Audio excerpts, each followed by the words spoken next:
Hello friends, welcome to another video. Today's review is A Strange Hymn by Laura Thalassa. It is book 2 of the Bargainer series.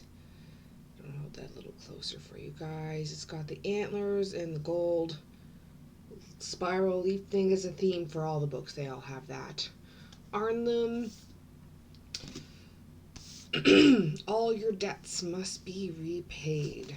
I will read the back. She survived the Mad King, but the nightmare isn't over. Siren Calypso Lillis still wears the physical reminders of her time as Carnan's captive.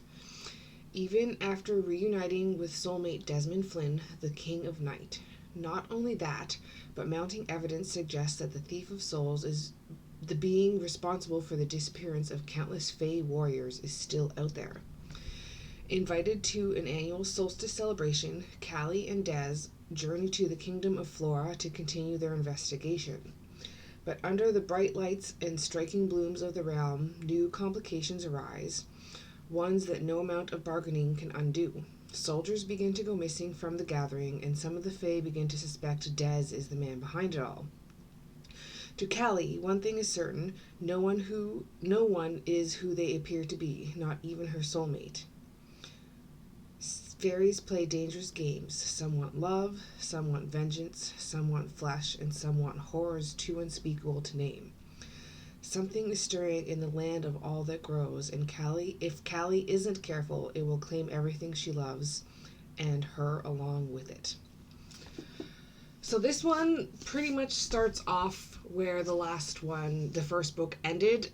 Spoilers, if you haven't read the first book, you might not want to watch this because I will be talking about the first book and how it ends. I try not to do spoilers for the book I'm doing a review for, but I will do spoilers for previous books in the same series. So the first one ends, it says right there she was Carnan's prisoner. Carnan is the king of the Fauna Fae, which is the animal-like ones. So there's Desd, who is the king of the night, and Janus is the king of the day kingdom.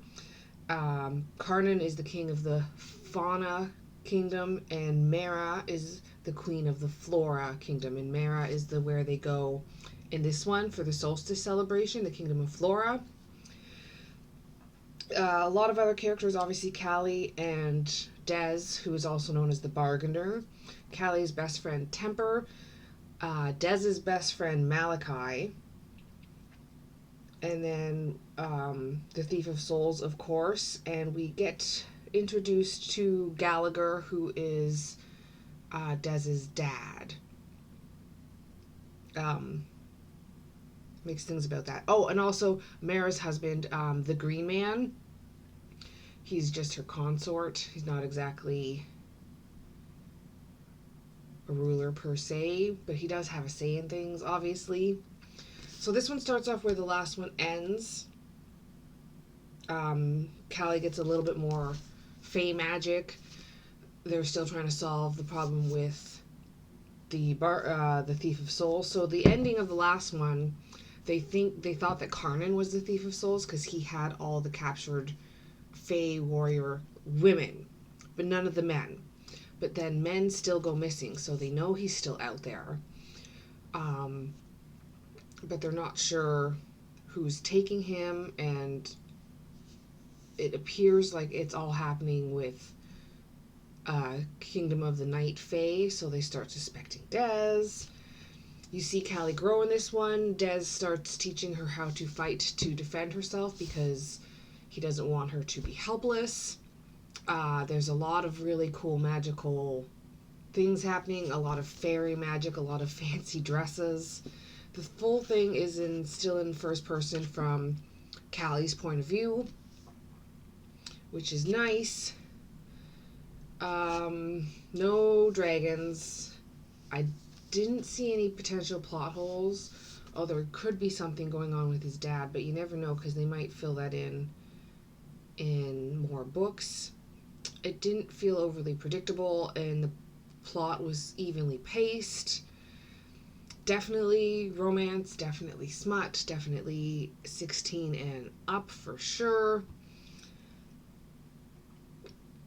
I love the little bit of mystery, and I love how real everything is. Like, the characters are relatable, you see growth, it feels real, like a real world, real emotions. I didn't feel like I got overly emotional with this book per se.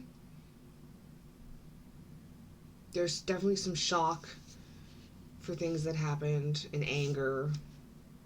Um, Poor Callie has been through a lot in her life, and then things keep happening to her that bring her back to that. Like the first one, um, the reason she meets the bargain in the first place is because she kills her stepfather who had been sexually assaulting her. And then when she gets captured at the end of the first one, that is his plan, although he never actually does it, but he's been sexually assaulting all the Fae female warriors that he had captured. So yeah, like, that's rough. It brings back memories. And it's traumatizing and I guess triggering for some people. That's something I haven't been mentioning, is if there's things in here that trigger. But most authors are really good about doing really good, like if it's a lot of things that are going to trigger you, they usually put a trigger warning at the beginning. And I mean, if you're going to read something that other people tell you is dark romance, there's going to be triggers in it. So it's up to you if you want to be brave enough to watch that or read that. So far, I've really been enjoying the series. Always forget what books it compares to. I don't know if I did that with the first one or not. I did like this book. It does... I'm trying to remember, does it end on a really big cliffhanger?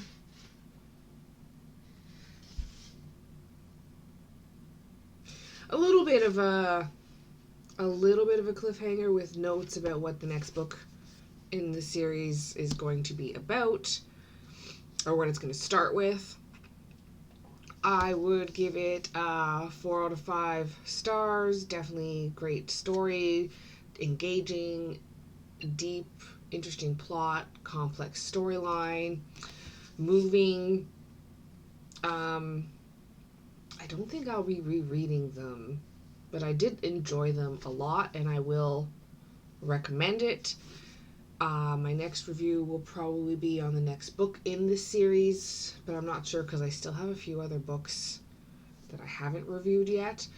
I forgot to mention, as you can see behind me, I finally got my bookshelves up and my books out. There's room for more. I just spread them out nicely so that it looks more put together. Still not quite the way I want it. It's a bit of a mess, but better. Much better. The room feels more like a library. Anyway, I hope you enjoyed that review. A Strange Hymn by Laura Thalassa. Thank you for watching my video. Please like and subscribe and stay tuned for the rest of the series. And I will see you all in the next video.